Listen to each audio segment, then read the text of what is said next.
Amados irmãos, graça e paz. Perdão, alguém deixou cair isso daqui, depois, pronto, eu pego, eu entrego aí, meu irmão.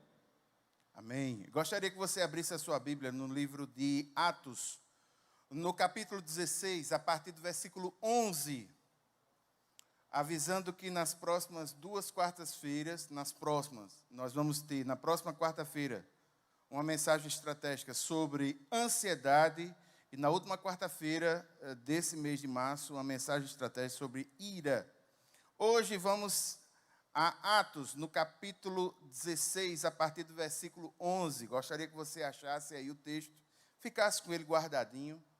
Irmãos, nós estamos vendo aí a segunda viagem missionária de Paulo. Paulo já revisitou as cidades que ele andou, finalzinho, no começo do capítulo 16, dos versículos 1 a 6, a gente já viu que Paulo visitou Derbe, visitou Listra, e ele tentou ir pela Ásia em dois lugares distintos. O Espírito Santo impediu a que ele pregasse o Evangelho. Nós vimos isso na quarta-feira próxima passada. E ele em Troade tem uma experiência fantástica.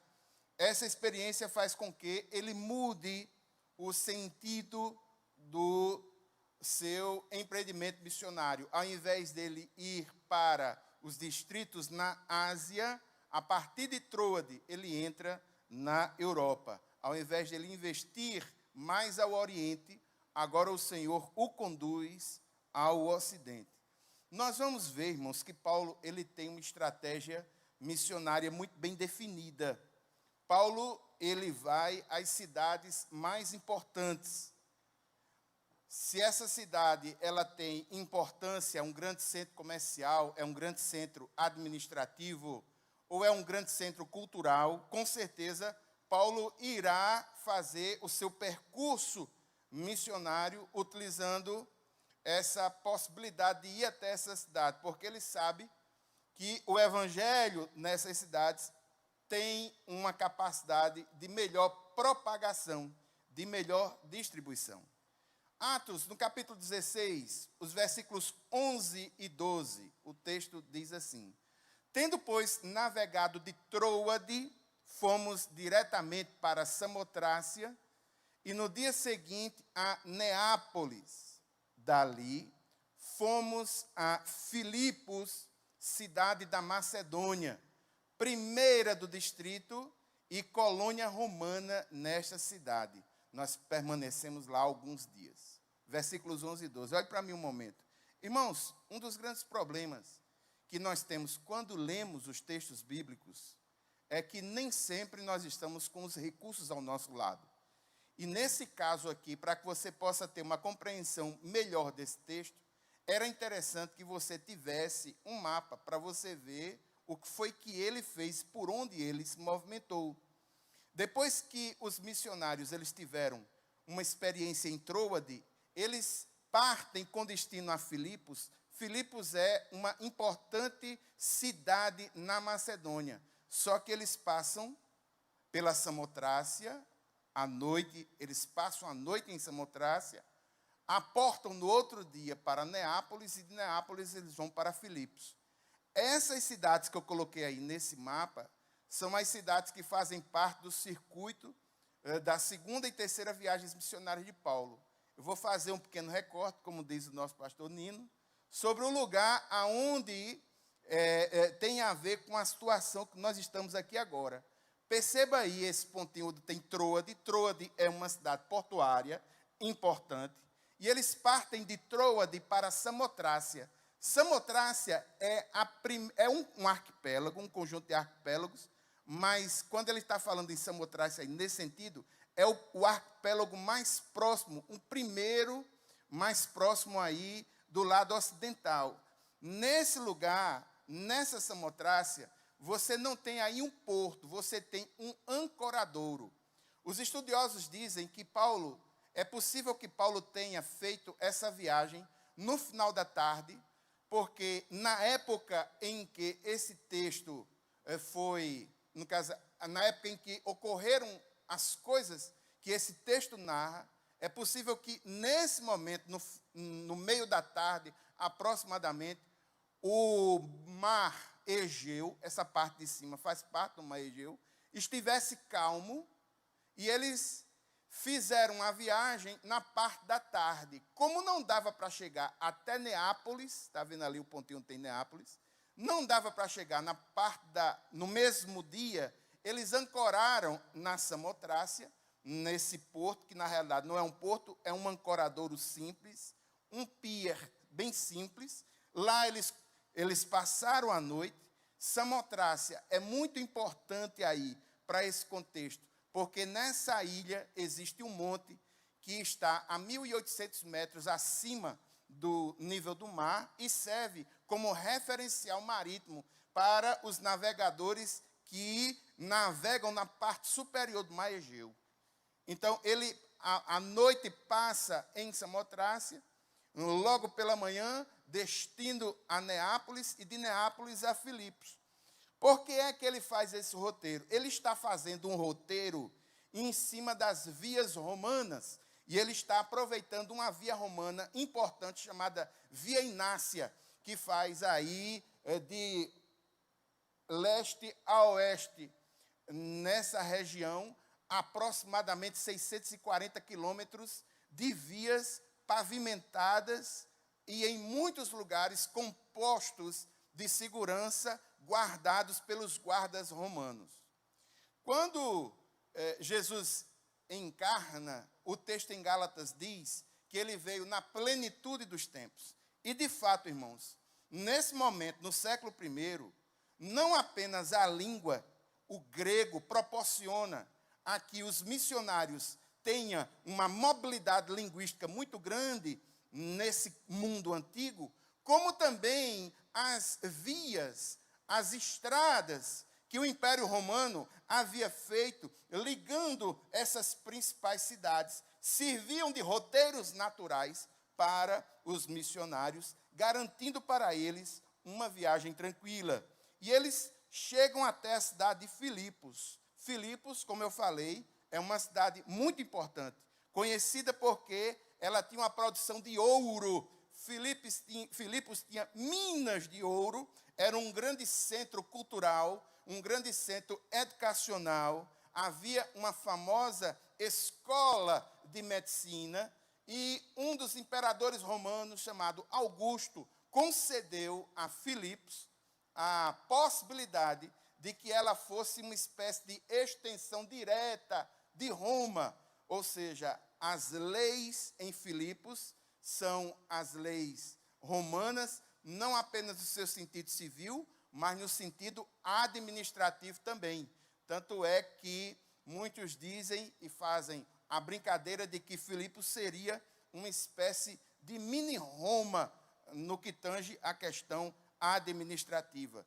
As pessoas que moram em Filipos eram pessoas bem-sucedidas. Muitos soldados, quando terminavam a sua história dentro do exército macedônico, eles terminavam os seus dias em Filipos, se aposentando em Filipos, porque os soldados romanos em Filipos gozavam da segurança da lei romana a favor deles, e a cidade era uma cidade rica.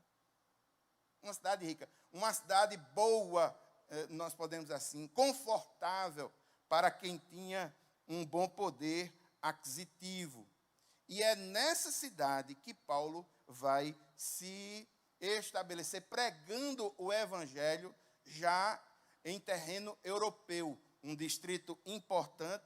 Vale a pena salientar que Filipos não é a cidade mais importante da Macedônia, como o texto sugere ou dá a entender.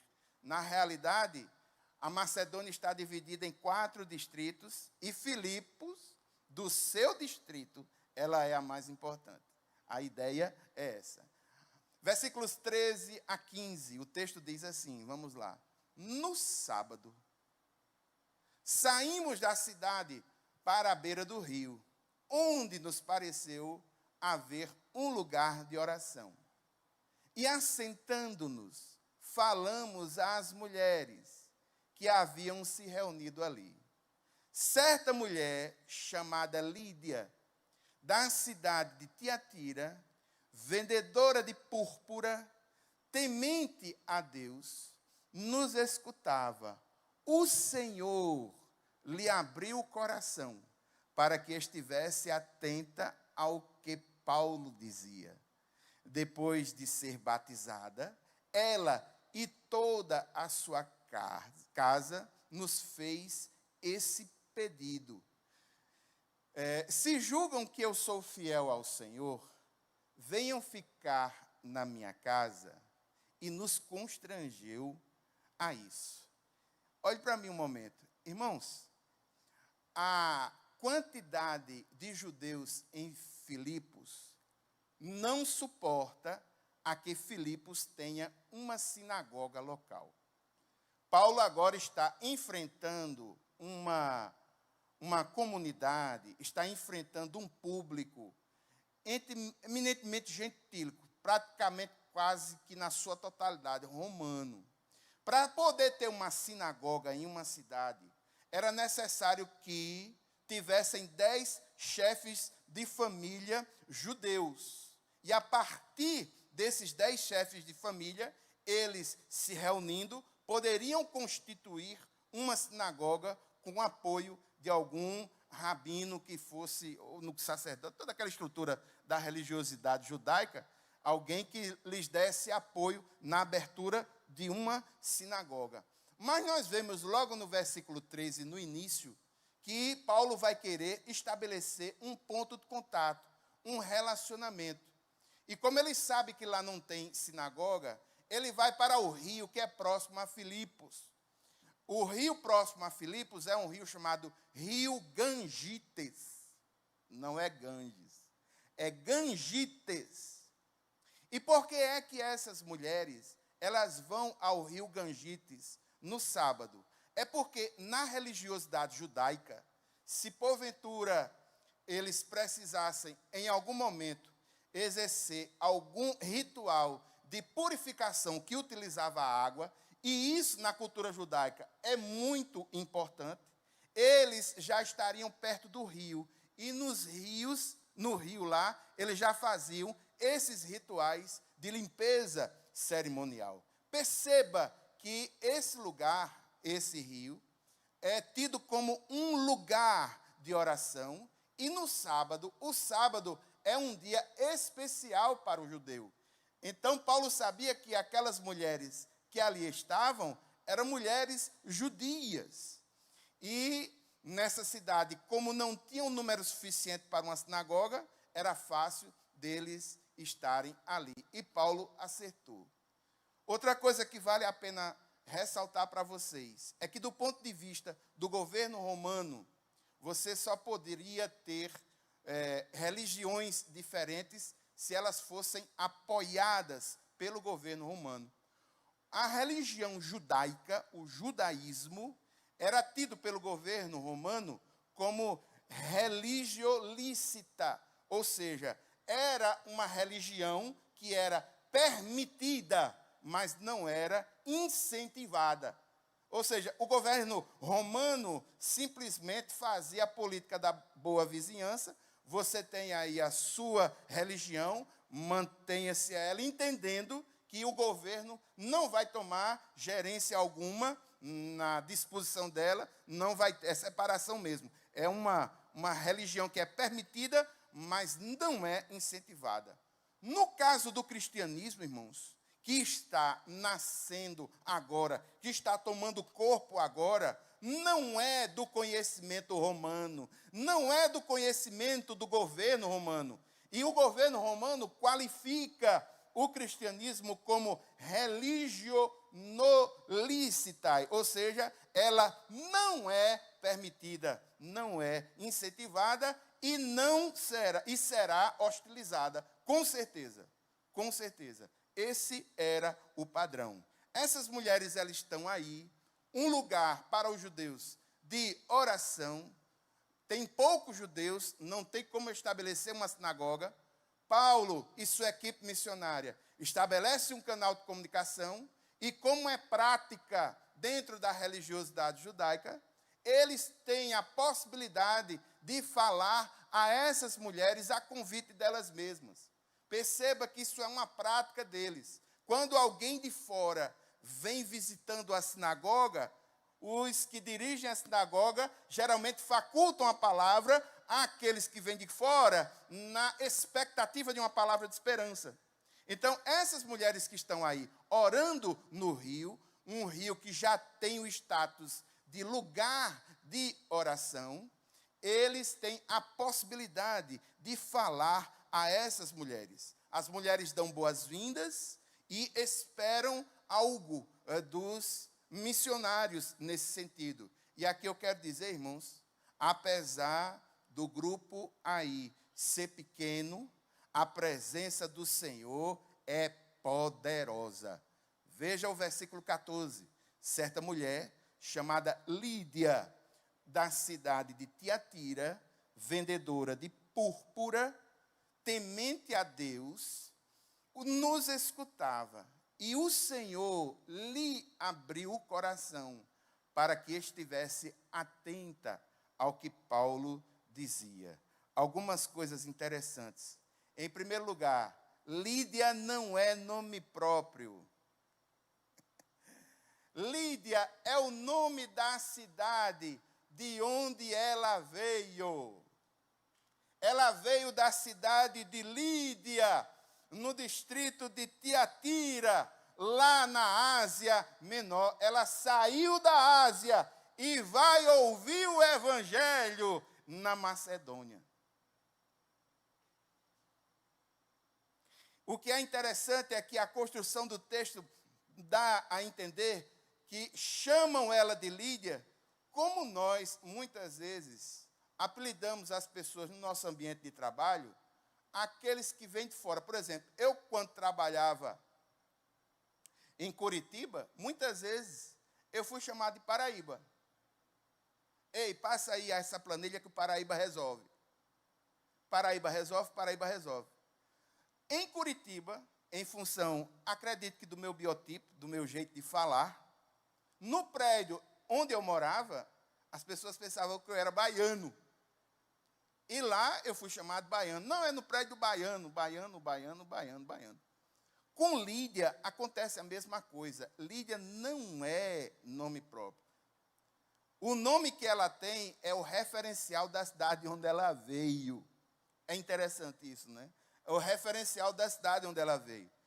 Só que essa mulher, que a gente poderia chamar de senhora lidiana, pelo fato dela ser de Lídia, ela veio da Ásia Menor, ela veio do lugar onde Paulo queria pregar. Ela veio de lá para ouvir o Evangelho na Macedônia. Olha que coisa tremenda.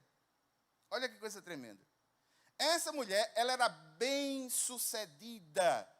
Ela vende um artefato caro. Ela vende trajes cor de púrpura. Isso aí, irmãos, é um símbolo de status. Os clientes dela são senadores romanos. Por quê? Porque eram os senadores romanos que utilizavam roupas púrpura, que eram caríssimas, sobretudo do lugar de onde ela trazia. Ela era uma comerciante. E essa roupa púrpura, cara, era utilizada por cidadãos ricos. Você ter uma roupa púrpura era uma espécie de símbolo de status. Era como se você tivesse uma roupa de marca que todos conheciam, sabe que aquela roupa é muito cara.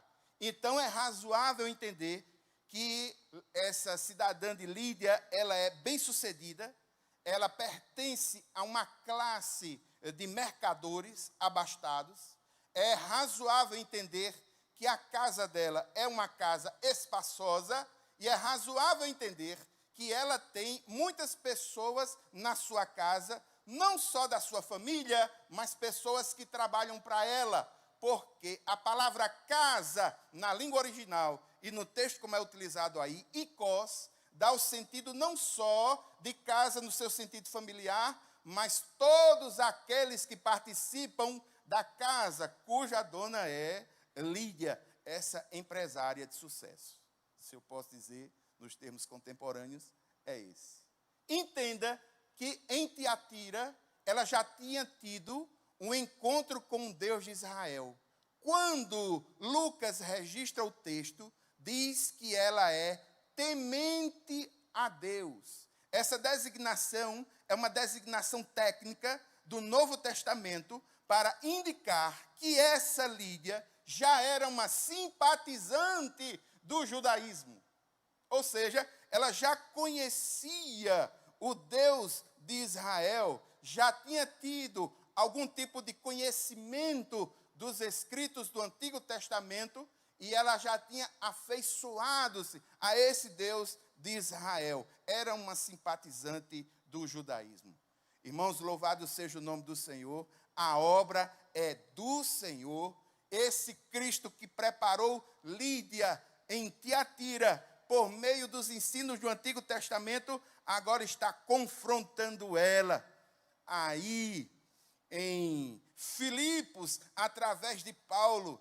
E o texto mostra que o Senhor é o agente total. Esse Deus, esse Senhor, abre o coração para que ela tenha o entendimento, um entendimento que vai além do entendimento cognitivo. E aqui eu gostaria de dizer uma coisa para os irmãos. O que ocorre aqui é algo que os teólogos sistemáticos chamam de iluminação. O texto bíblico, o texto das Escrituras, está sendo iluminado pelo Espírito Santo e está fazendo um grande milagre, gerando fé no coração de Lídia. A iluminação espiritual das Escrituras é um milagre e é feita pelo Espírito Santo de Deus. É por isso que fé é dom de Deus. É por isso que a salvação vem do Senhor. Você pode ver, meu irmão, que existem pessoas que leem a Bíblia de capa a capa, entendem os sistemas, sabem como é que as coisas funcionam, mas ela conhece do ponto de vista cognitivo. Esse processo de conhecimento aqui é mais do que cognitivo apenas. É um processo de iluminação espiritual, onde a alma da pessoa compreende as Escrituras de forma sobrenatural e a alma da pessoa se apropria dessas verdades. E é nesse sentido que está ocorrendo aqui um grande milagre na vida de Lídia. Ela agora que sabia dos textos do Antigo Testamento, vê Paulo pregando o Cristo ressuscitado através desses mesmos textos. E o Espírito Santo ilumina o seu coração. É Deus abrindo o coração dela. É um processo espiritual. Iluminação é um processo espiritual. É por isso que nós não podemos ler a palavra de Deus como se esta palavra fosse um livro normal e comum. É necessário ter uma atitude espiritual. É necessário ler a palavra de Deus com uma atitude de oração para que a palavra de Deus tenha produtividade na nossa vida. Existem muitas pessoas que leem os textos bíblicos de ponta a ponta, mas não conseguem ser iluminados pelo Espírito Santo. E nesse sentido eu concordo com Agostinho, o teólogo da Idade Medieval, quando ele diz que é necessário crer para poder entender, porque quando nós cremos, nós recebemos a ajuda do Espírito Santo do Senhor na iluminação do texto na nossa alma. Se você tem sido iluminado por Deus e os textos da palavra têm conseguido iluminar o seu coração, entenda, isso é um processo espiritual e é o Espírito Santo que está por trás disso. O Espírito Santo está por trás do processo de revelação, inspiração e iluminação do texto. Amém? É o Espírito Santo quem faz, irmãos. Fez na época de Jesus. Quando Jesus surge ressurreto, venceu a morte, está diante dos discípulos, come com os discípulos. Abra sua Bíblia agora, no livro de Lucas, no capítulo 24, dos versículos 43 até 45. Veja o que é que acontece.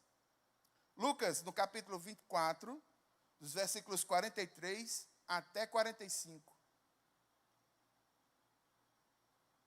Lucas, no capítulo 24, partir do versículo 43, pode procurar.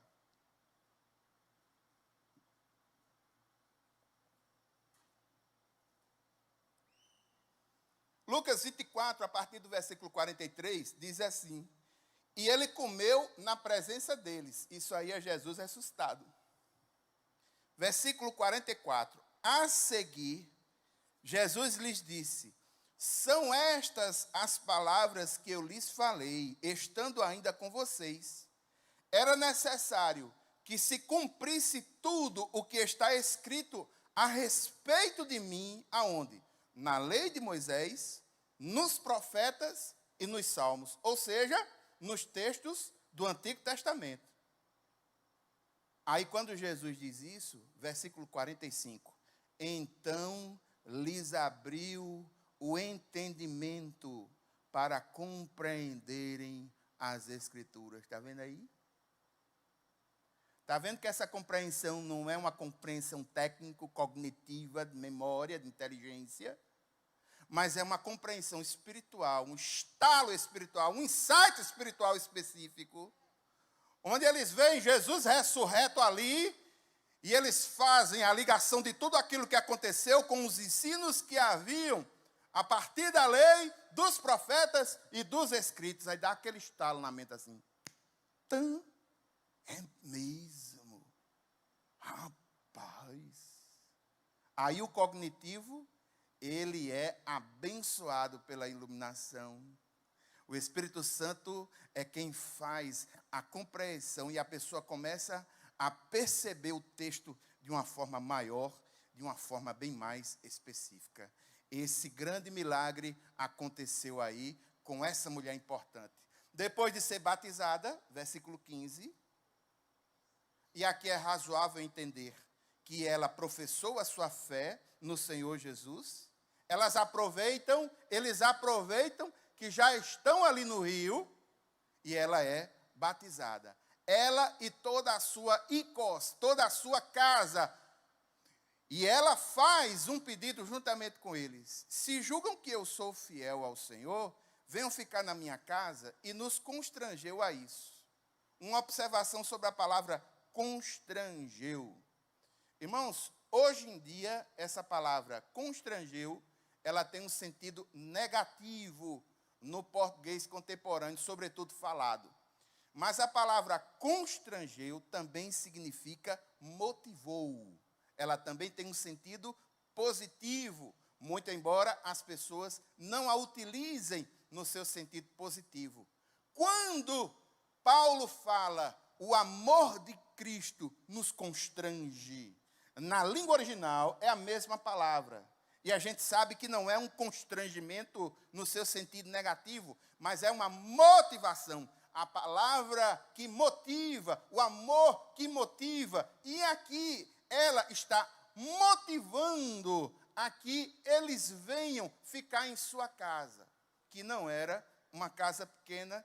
É fácil entender que Lídia, ela está querendo agradar, agradecer, oferecendo hospitalidade, um espírito de gratidão, porque ela realmente foi tocada por Jesus, ela foi iluminada pelo Espírito Santo, agora ela sabe de onde ela veio, sabe o que ela tem para fazer, e o que é mais interessante, quando ela morrer, ela sabe para onde vai.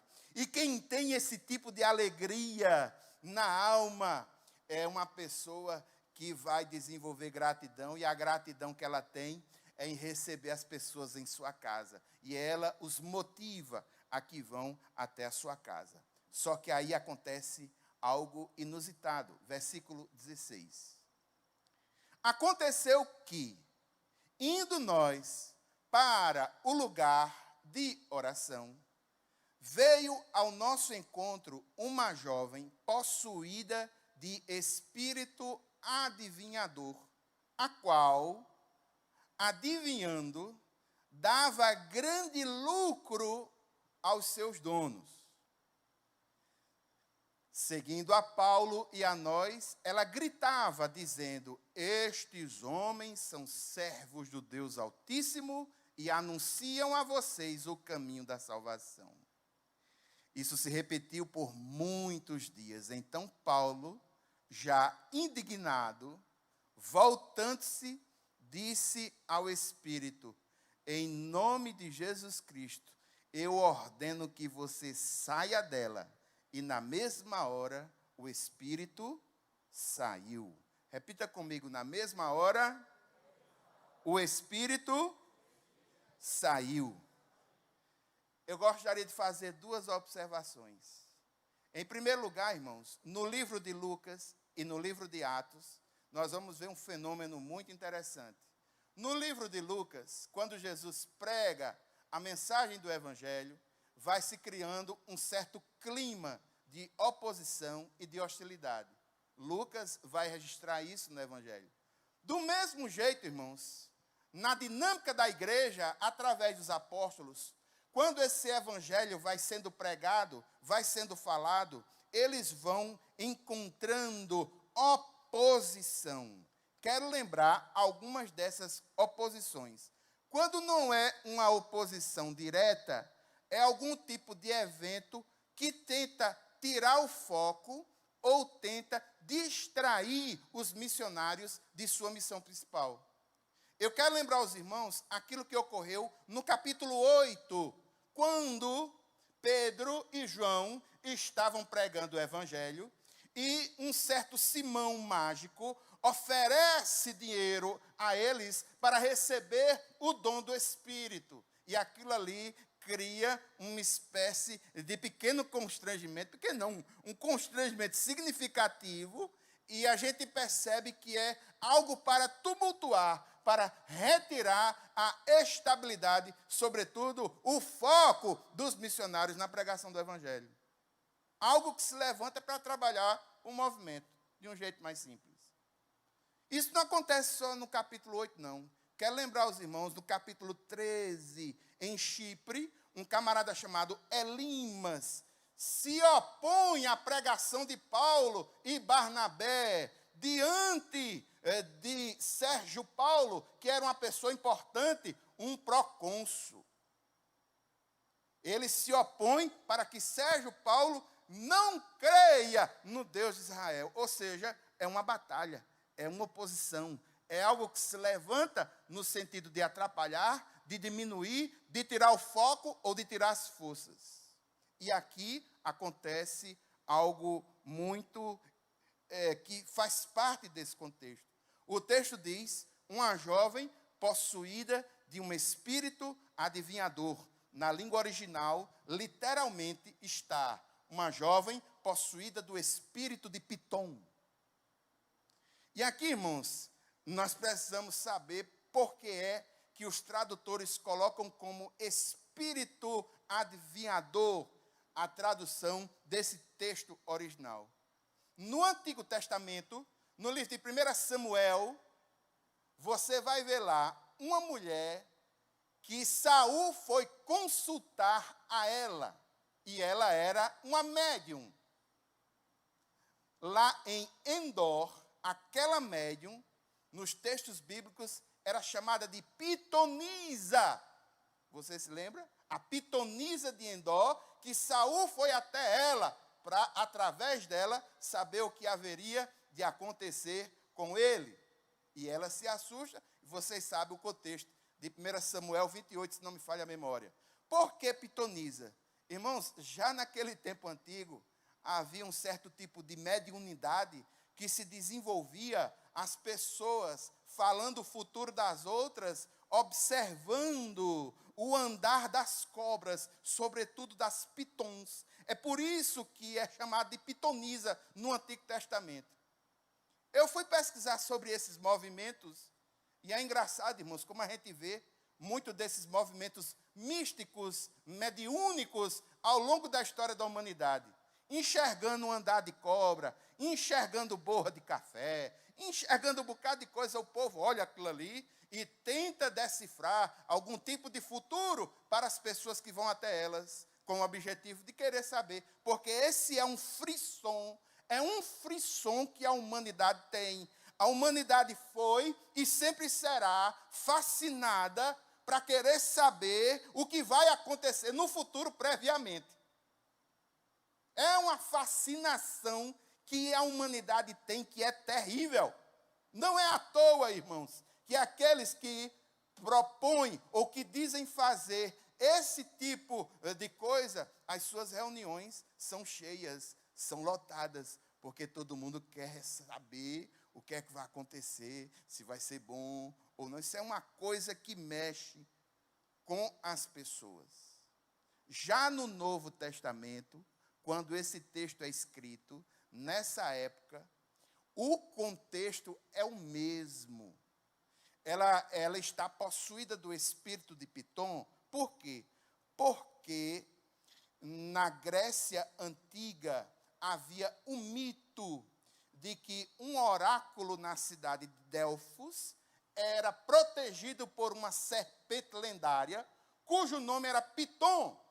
E Apolo, o deus grego da profecia, matou essa cobra, essa Pitom. E todos aqueles, no caso, Apolo como esse deus da profecia, também representado muitas vezes na figura de uma cobra, esse tipo de espírito, os gregos diziam que dominavam a vida daqueles que de alguma forma se aventuravam a dizer coisas do futuro das outras pessoas. E esse texto, essa linguagem é utilizada aí. Mas nós sabemos, e o texto vai nos mostrar, que esse espírito adivinhador que está na vida dessa mulher, na realidade, é um espírito demoníaco. Ela é um instrumento de demônios.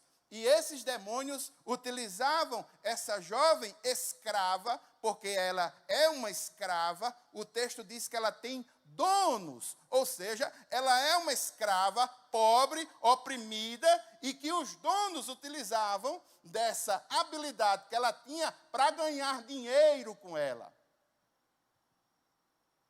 Ela era um instrumento de demônios e era oprimida por sua condição como escrava. E aqui, irmãos, vocês devem ter percebido uma coisa, mas é possível que você não tenha raciocinado. Você deve ter percebido que o que ela fala é verdade, não é mentira. O que ela diz é o seguinte: estes homens são servos do Deus Altíssimo e anunciam a vocês o caminho da salvação. Essa escrava endemoniada, ela está falando a verdade. Ela não está falando a mentira. Mas qual é o X da questão? O X da questão, irmãos, é porque esse movimento traz confusão sobre a autoridade espiritual. Quem é que está por trás de quem? Quem está por trás dessa mulher, dessa escrava, é um demônio. Quem está por trás da mensagem de Paulo é o próprio Cristo e o Espírito Santo do Senhor. E essa mulher falando isso, mesmo que fosse verdade, dava margem para as pessoas pensarem: bem, se ela tem o poder de saber o futuro, para que eu vou querer salvação, se ela vai me dizer o que é que vai acontecer comigo? Segunda pergunta que pode surgir: será que esse Paulo tem a mesma autoridade e a mesma capacidade que essa mulher que está dizendo a identidade dele sem conhecê-lo? Essa mulher que está falando isso, será que eles têm a mesma autoridade? Aí, irmãos, ocorre algo do Espírito Santo do Senhor. Paulo, quando olha para ela, agora indignado, porque é razoável entender que ela chamou a atenção para os apóstolos, mas ela também chamou a atenção para si mesmo. E a pregação do evangelho agora está dando problema, Porque enquanto eles estão falando o evangelho, ela está lá gritando uma coisa que é verdade, mas que traz confusão. Aí Paulo, diferente do que nós vemos hoje em dia, Paulo não vai fazer nenhuma entrevista com ela, saber quem é o demônio, nem como vai, nem como foi que chegou ali. Paulo olha para ela e, na autoridade do Espírito Santo do Senhor, confronta. Paulo confronta o demônio no nome de Jesus, mostrando qual é a autoridade que dá suporte à sua pregação. Irmãos, assim como Jesus curou pessoas possuídas por demônios em Israel, por meio de Paulo, esse mesmo Jesus expulsa o demônio dessa escrava jovem de Filipos. Ela agora está livre. Veja o último versículo, versículo 18. Em nome de Jesus Cristo, eu ordeno que você saia dela, e na mesma hora o Espírito saiu. Louvado e engrandecido seja o nome santo do Senhor. Irmãos, quais são as grandes verdades espirituais que eu gostaria de ressaltar para os irmãos nessa noite? Em primeiro lugar, é que evangelho é boa nova que alcança todas as classes sociais. É a boa nova que alcançou a rica vendedora de púrpura, muito bem relacionada, empresária de sucesso, que tem um produto muito bom, cujos clientes são do mais alto nível, que tem uma casa grande, que tem condições de conhecer vários lugares e várias culturas. Mas esse mesmo evangelho também alcançou e libertou uma escrava que era oprimida por habilidades demoníacas que estavam em sua vida. Tanto para rico como para pobre, evangelho é poder de Deus. Segunda grande verdade, eu gostaria de tirar, irmãos, algumas coisas interessantes sobre a conversão de Lídia. O Senhor Jesus escolheu para ser a primeira cristã da Europa, uma imigrante da Ásia. Isso é muito significativo. Paulo sai da Ásia para a Macedônia para pregar o evangelho lá. E Lídia sai da Ásia para a Macedônia para ouvir o evangelho lá. Irmãos, é por isso que eu particularmente gosto de ir em acampamentos. Quantos irmãos aqui já tiveram a possibilidade de ir a um acampamento? Amém. Acampamento no carnaval. Por quê? Porque retira a gente do contexto da gente, da rotina da gente. E em um dado momento, quebra a gente, e a gente fica praticamente frente a frente com Deus, e vai prestar atenção no que Ele fala para a gente. Irmãos, quantos aqui já participaram de cursilho, seja masculino ou feminino? Por que é que o cursilho funciona? Porque tira as pessoas de suas rotinas. Porque quebra a rotina delas. E elas ficam separadas. E tem todo um processo, e os irmãos sabem disso. Todos aqueles que participam sabem. Não tem como ser diferente. Para você desintoxicar alguém que vai com a cabeça cheia do mundão, tem que ser retirado do seu contexto, tem que dar uma brecada no celular dele, tem que fazer um bocado de coisa para essa pessoa poder ficar calminha ali e poder ouvir o que Deus tem para ela. Porque, caso contrário, ela não vai conseguir, por causa das rotinas da sua vida, do seu jeito. Veja o que foi que aconteceu com Lídia. Lídia aprende sobre o Antigo Testamento em Tiatira, é temente a Deus, mas a iluminação final ela tem na Macedônia, quando Paulo começa a pregar o Evangelho, muito provavelmente em um outro contexto. Outra grande lição é a resposta de Lídia para esse povo. Sabe por que foi que Lídia foi hospitaleira? Porque Lídia sabia na pele o que é que significa hospitalidade, porque ela andava de lugar em lugar vendendo o seu produto. Ela é uma imigrante da Ásia, na Macedônia. E ao ver os missionários pregando o evangelho, depois de iluminada pelo Senhor Jesus Cristo, ela vai oferecer algo em gratidão. Sabe o que é que ela oferece? Hospitalidade, porque aqueles missionários não eram de sua terra, eram de longe. E o que é que ela poderia dar para eles? Hospitalidade, era o melhor que ela tinha. Lídia sabia o que é providência, o que é receber ajuda quando é necessário. Lídia sabia porque ela vivia essa realidade. E aqui uma outra grande lição, irmãos. Muitas vezes nós passamos por situações difíceis em nossas vidas para que a nossa experiência possa abençoar uma outra pessoa. Em quantos e quantos lugares essa mulher já não deve ter andado? Muitas vezes na condição de mulher, enfrentando a discriminação, vendendo um produto caro.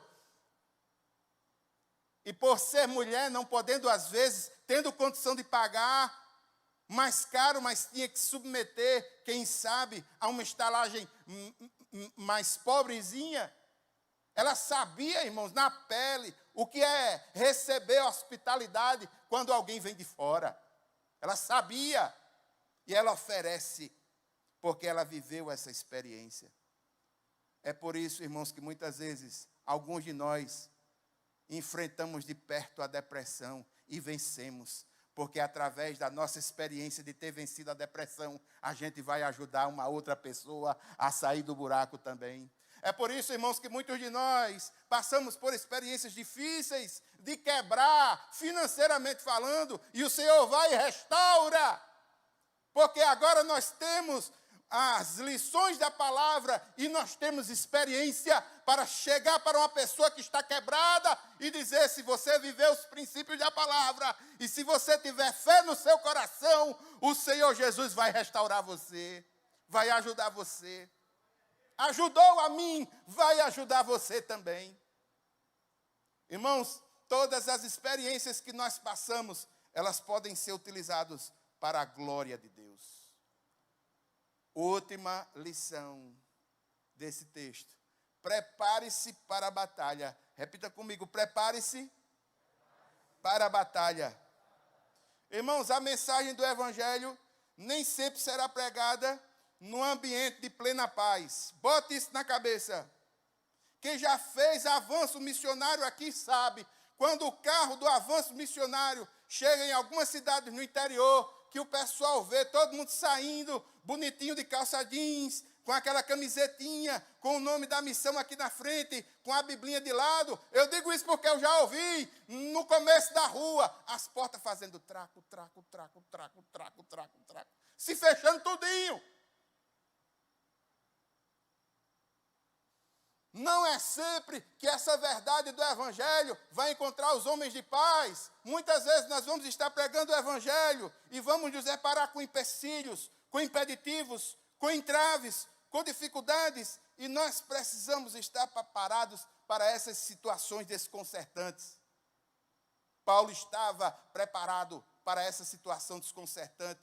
Quando chegou no nível de indignação, ele teve poder, autoridade vinda do alto para dizer ao demônio: saia, e o demônio foi embora. E uma das ferramentas, irmãos, é a oração. E hoje nós temos uma importante missão nesse culto. Hoje nós temos uma importante missão nesse culto. Eu gostaria, irmãos, que nós fizéssemos um clamor missionário. A junta, esse mês é o mês de missões mundiais. E a junta de missões mundiais tem 2 programas. Um chamado Voluntários Sem Fronteiras e um outro programa chamado Esperança para os Refugiados. Eu não sei se você está vendo ali uma foto. Aquela foto ali, no lado esquerdo, no terceiro quadrante ali, em cima, no lado esquerdo acima, Aquilo ali é a igreja batista em Termopil, lá na Ucrânia, que está recebendo refugiados da guerra. Estão ajudando pessoas ali. E lá existe um missionário chamado Denis Kuzmenko, e que também dá apoio a uma cidade chamada Vinitska, que precisa das nossas orações. Existe uma missionária que veio aqui no domingo pela manhã, chamada Shirley. Quantos estavam aqui no domingo pela manhã e viu Shirley falando? O que é que Shirley faz?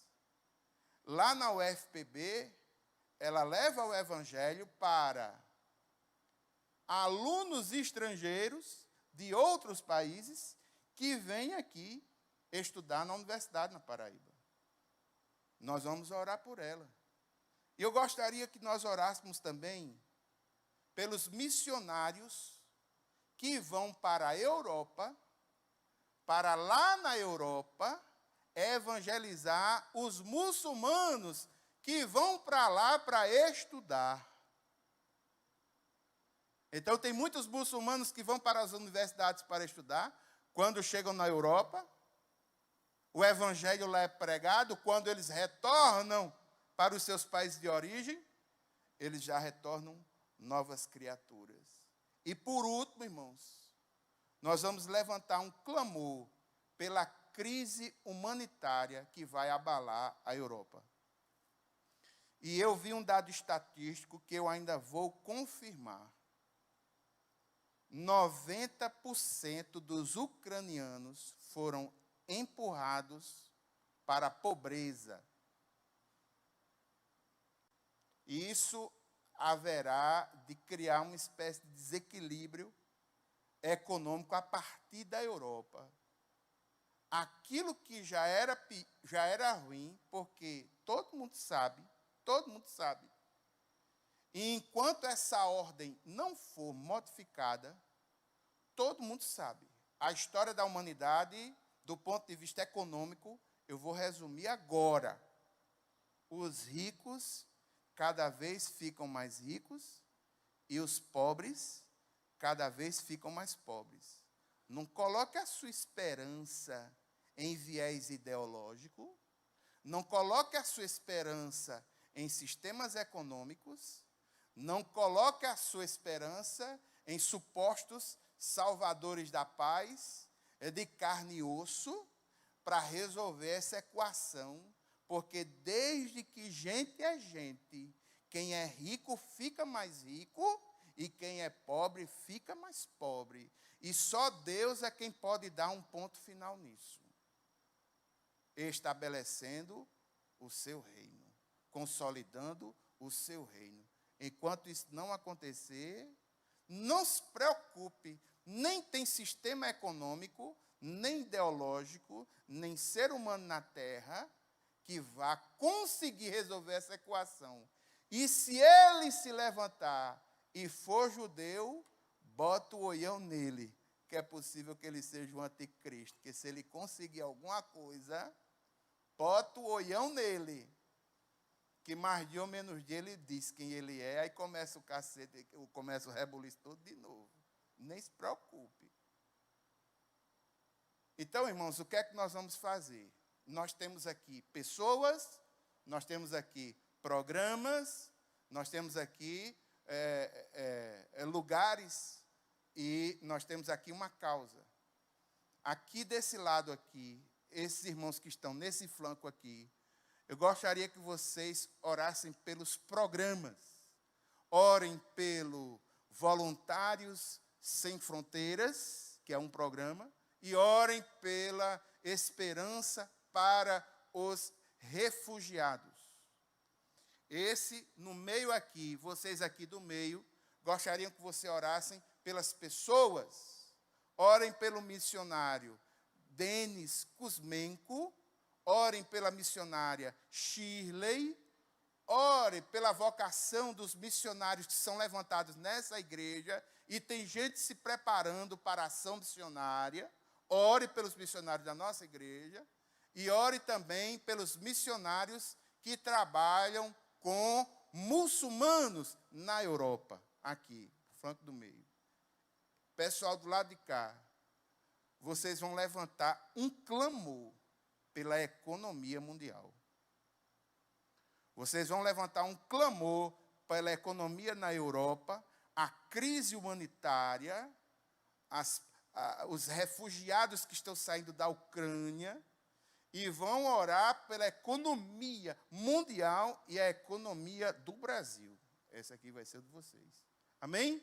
Vamos ficar juntos agora, vamos levantar o clamor. Irmãos, quando eu digo clamor, é todo mundo orando. Ore, fale, bote a sua voz aí para frente, interceda mesmo.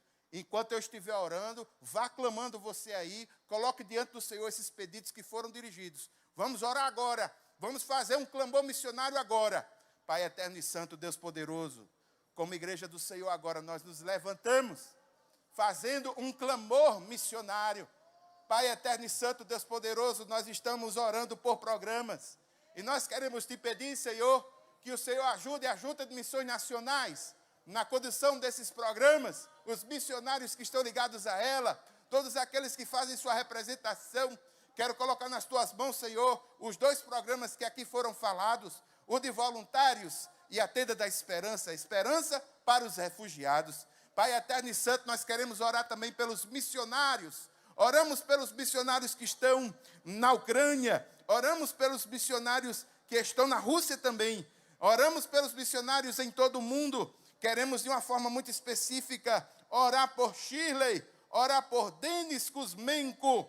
Meu Deus, meu Pai, levantamos um clamor pelos missionários da nossa igreja, aqueles que já são assistidos pela igreja, aqueles que estão em trabalho de formatação, de capacitação, ser com cada um deles, de uma forma muito especial. Coloco nas tuas mãos Flavinha, que está se preparando, Senhor, para um trabalho missionário com o uso de questões linguísticas. E por último, meu Deus, como igreja do Senhor, nós te pedimos, Pai, não nos abandone, Senhor, restaura a economia do mundo, meu Deus. Mais de 3 milhões de refugiados que estão saindo da Ucrânia, 90% do povo da Ucrânia indo para uma linha de pobreza. Meu Deus, meu Pai, lá existem crianças, existem idosos. Meu Senhor, nós clamamos como igreja, entra com provisão nessa causa. Pai eterno e santo, Deus poderoso, nós oramos no nome de Jesus. A igreja diz, amém. A graça do Senhor Jesus Cristo, o amor de Deus, a comunhão e as consolações do Espírito Santo seja sobre cada um de nós, hoje e sempre. Amém, amém. Queridos, Deus abençoe vocês e tenham um sono tranquilo. Amanhã, quando as misericórdias do Senhor se renovarem sobre a tua vida, que as tuas forças estejam renovadas também. Deus abençoe vocês. Graça e paz.